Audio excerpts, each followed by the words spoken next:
En nuestro micro de nutrición, medio ambiente y salud, lo prometido es deuda y nos metemos en la salud intestinal, un tema que ya habíamos adelantado. Virgi Borga, gracias por estar con nosotros. No, muchas gracias a ustedes. Bueno, contanos un poquito qué es lo que hace el intestino. Bueno, el intestino es un órgano, 6 metros tenemos de intestino. Un montón. Un montón, pero ahí es donde pasa, viste la posta, decimos, ahí pasa la absorción de todos los nutrientes, ahí pasa todo lo que nos implica después una buena nutrición. Por eso es tan importante, por eso tantos pedían por favor hablar de intestino, porque es tan importante porque regula un montón de la absorción de un montón de nutrientes, vitaminas, minerales importantísimos. Ahora, es importante que ese intestino esté en buen estado, digamos, para que haga esa buena función. A ver, ¿qué problemas nos puede traer el intestino? A ver, el intestino tiene como unas vellosidades, esas vellosidades absorben esos nutrientes. Nosotros por ahí podemos tomar antibióticos y ese exceso de antibióticos va matando cierta microflora que tenemos ahí, que habremos escuchado, la microbiota también. Entonces hay que proteger al intestino de eso. Otra cuestión, Jime, es el estrés. Con nuestro estrés, otra vez volvimos al tema estrés. Con el estrés nosotros también dañamos nuestro intestino. ¿Viste que el dolor de panza, sí, esa sensación de inflamación, que ya la semana que viene vamos a anticipar, ahí vamos a hablar específicamente de inflamación intestinal. Ahora, todos estos síntomas nos van diciendo a ver cómo nosotros vamos digiriendo, cómo vamos absorbiendo todos esos nutrientes. Incluso de algo que hablamos siempre, que es el agua. También regula los electrolitos, la cantidad de líquido que va absorbiendo. Muchas vitaminas necesitan agua para absorberse y todo pasa ahí, todo pasa en el intestino. Así que hay que tenerlo bien, porque regula toda nuestra nutrición, todo nuestro bienestar. Se dice que es el segundo cerebro, bueno, de ahí la importancia, ¿no?, de lo que estamos hablando. Exacto. Bueno, toda esta microbiota, toda esta microflora intestinal, dicen que regula muchas funciones, aparte de la absorción de nutrientes, regula muchas funciones que incluso algunos estudios hablan del estado de ánimo. Entonces se conecta con el cerebro a través del nervio vago. Hay todo un sistema entérico nervioso que se conecta con el cerebro. Ahora, probado está de que también regula el comportamiento, el estado de ánimo, así que cada vez se va estudiando un poquito más. Falta un montón. Pero muchos estudios lo están poniendo ahora, bueno, en el segundo cerebro. Regula muchas otras funciones aparte de las que veníamos hablando recién. O sea, que nos puede llevar a estar enojados, irritables, de mal humor y tal vez, bueno, pasa por una cuestión que se puede resolver de otra manera. Claro, incluso, a ver, esta inflamación que por ahí uno tiene que molesta, que es el intestino por ahí irritable, o hay muchas patologías que existen, ¿no? Celiaquía. Todas esas patologías que dañan al intestino hay que preservarlo, hay que recuperarlo muchas veces, incluso, por ejemplo, la toma de antibióticos, que ahora es un momento donde por ahí hay muchas enfermedades virales y se confunde y muchos toman antibióticos de manera, digamos, autoprescripta, digamos, que es lo que no hay que hacer en casa. Siempre hay que pedirle al médico a ver qué nos indica y después hablar de, bueno, ¿cómo recupero yo ese intestino? Porque ahí mató todo, claro, ahí mató el microorganismo estamos patógeno. Mejor de salud. Exacto. Una vez que nos recuperamos, bueno, ¿cómo recuperamos? Preservamos de nuevo lo que quedó de microflora y recuperamos esa microflora. Eso es importantísimo. Y una cosa importante, Jime, es que hay un estudio que salió hace muy poquito que dice que los argentinos comemos 20 alimentos en promedio. Entonces esto también quiere decir que nuestra microflora no está tan variada y nutrida. Claro. Porque viste que hablamos siempre de armar el plato. Entonces, si puedo decir, bueno, los lunes como, no sé, milanesa con ensalada. Los martes como arroz con, no sé, brócoli. Los miércoles, fideo. Bueno, ahí siempre estamos comiendo lo mismo. A la otra semana comemos lo mismo. A la otra semana... Entonces, siempre un promedio de los argentinos, 20 alimentos. Entonces...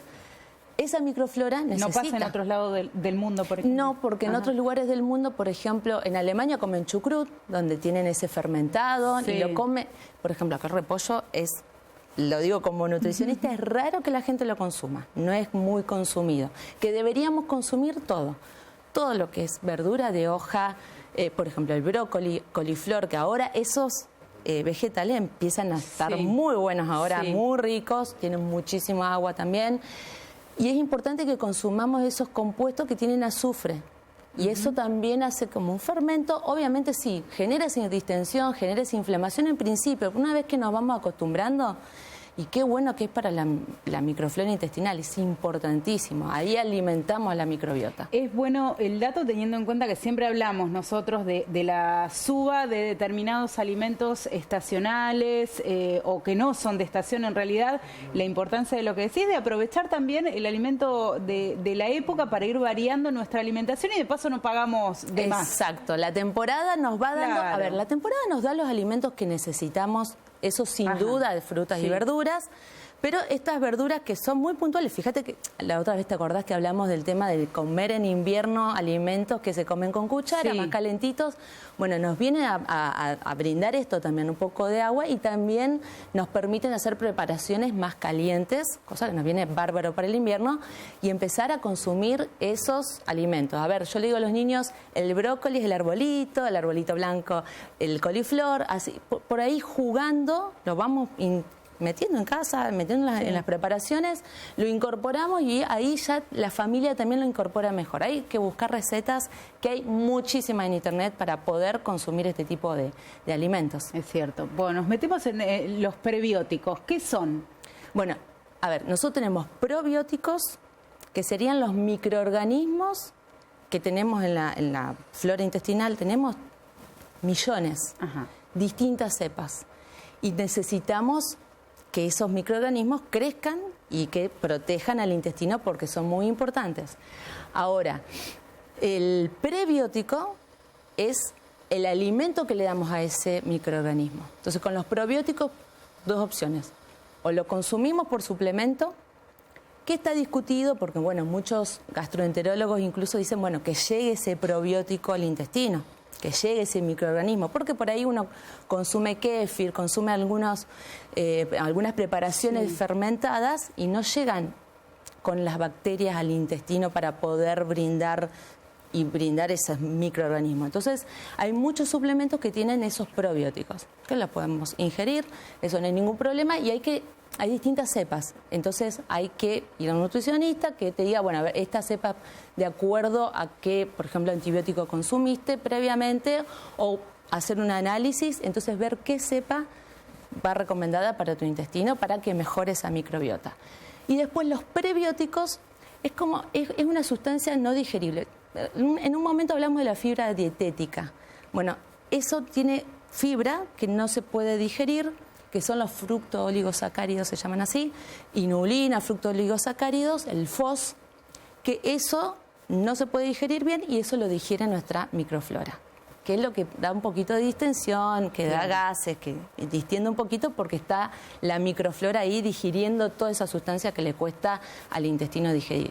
Así que son importantes los dos, los probióticos, que es el microorganismo, y el prebiótico, que alimenta ese microorganismo. Si tenemos el probiótico, lo consumimos, pero yo después no consumo el alimento que lo nutra al probiótico, es como nada, agua. No tiene sentido. Exactamente. Bueno, ¿cuáles son los alimentos o los desarreglos que por ahí atentan contra nuestra microbiota? Bueno, muy importante, antibióticos. Algunos medicamentos también hay que tener en cuenta de cuando los consumimos, a ver si afectan a nuestra microflora.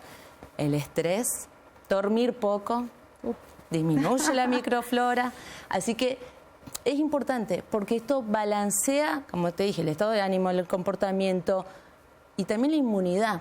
Por eso es tan importante el intestino. La inmunidad pasa mucho por ahí, la microflora, incluso hablan de este balance de que si baja mucho la microflora, estamos más propensos a tener alguna patología o enfermedades. Exactamente. Así que, miren ojo, qué importante que es, por favor. Claro, todo lo que atenta a la microflora o a la microbiota tenemos que tener ojo. Y, a ver, hay algunas patologías que puede haber, por ejemplo, celiaquía o cualquier otra patología del intestino, hay que tenerla en cuenta para que no pase esto, porque si no se le abre la puerta a otras patologías, incluso deficiencias nutricionales, porque ese intestino no puede trabajar bien para absorber. Bueno, hablamos casi de todo, pero ¿quedó alguna recomendación final para cuidar el intestino? Dormir bien. Sí. Variar la alimentación. Armar el plato, como decimos siempre, está bueno, pero ahora de temporada a temporada ir armando el plato con otros alimentos. Recordar, más de 20 alimentos tenemos que tener en la semana para consumir distintos tipos de nutrientes, siempre priorizar las frutas y verduras que nos dan mucho alimento para nuestra microbiota. Hacer ejercicio regularmente. Incluso algunos hablan de, meditación, yoga, algo que también nos haga bajar un poquito las revoluciones para cuidar la microbiota. Son microorganismos que están viviendo adentro nuestro, así que hay que cuidarlos también. Y tratar de estar con buena onda y estar relajado. Yo sé que a veces es difícil porque estamos en el día a día, pero es parte de. Muchísimas gracias, Virgi. La semana que viene, inflamación intestinal, entonces. La semana que viene vamos a ver todo lo que es inflamación intestinal y cómo, lo podemos revertir. Solucionar. Bueno, muchísimas gracias. Nos vemos la semana que viene. Gracias.